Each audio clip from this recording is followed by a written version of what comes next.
لو اول مره تزوروا القناه ما تنسوش تضغطوا على اشتراك وتفعلوا الجرس عشان يوصل لكم الاشعارات واضغطوا على اعجبني.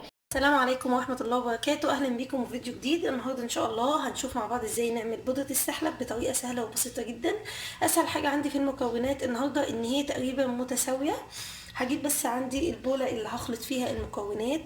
عندي كوبايه من النشا، وعندي كوبايه من دقيق الرز، وعندي كمان كوبايه من اللبن البودر او الحليب البودر اللي هو النيدو بقى او اي نوع عندك بتستخدميه، وحوالي كوبايه الا ربع من السكر البودر.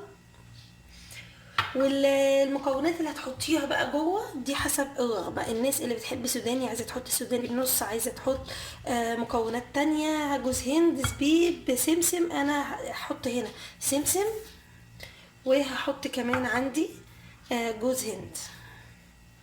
هنقلب كل المكونات مع بعضها كده. طبعا انت ممكن تعملي بكوبايه كبيره، انا عامله بكوبايه صغيره لان هي المكونات بعد ما اخلطها بتعمل عندي كميه كبيره. اخر حاجه هحطها عندي بقى الفانيليا، بحط حوالي معلقه كبيره من الفانيليا، واقلب ده كله كويس مع بعضه.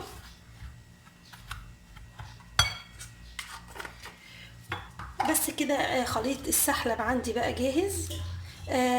بتخليه عندك بقى في التلاجة، بتحطيه في برطمان عندك كده وتعبيه في البرطمان ده، وبعدين نحطه في التلاجة عشان نستعمله وقت ما نحب.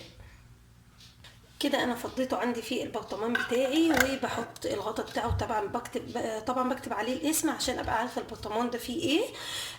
طريقه سهله وبسيطه جدا بدل ما تشتريه من بره. وعشان نعمل بقى مشروب السحلب، بتحطي عندك حوالي سكر طبعا حسب الرغبه، يعني ممكن تحطي حوالي معلقه من السكر. خلي بالنا ان هو فيه سكر برضه فما نكترش السكر قوي. ده هنعمل منه كوبايه، ونحط معلقه كبيره من السحلب زي ما احنا شايفين كده، ونحط الحليب بتاعنا او اللبن. نحط بقى زي ما احنا عايزين، هنعمل كوبايه، فانا هحط دلوقتي كوبايه، ونقلبه كويس جدا على البارد.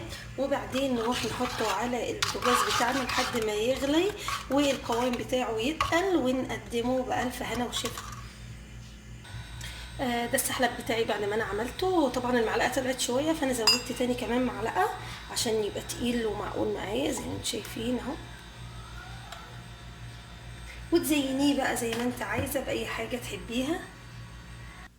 انا هنا هحط شويه من جوز الهند، وشويه من برضو الزبيب واللوز. اي بقى مكسرات عندك، اي حاجه حتى حابه تحطيها، حتى حابه تحطي سمسم تاني حطي. بس وبألف هنا. اتمنى الفيديو النهارده يكون عجبكم، واشوفكم في فيديو تاني ان شاء الله. السلام عليكم ورحمه الله وبركاته.